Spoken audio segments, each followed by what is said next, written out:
Hi folks, I hope you're all doing well today.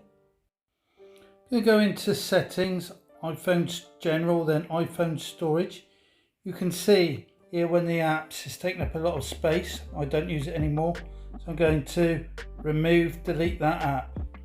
One easy way you can clear space is pressing the volume key on the side and the power off button, and that will clear down any resident programs on your system that's taking up space.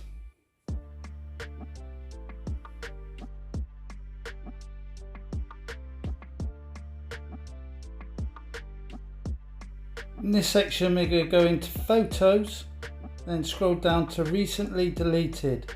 In the albums you can see 3 videos here and my recently deleted.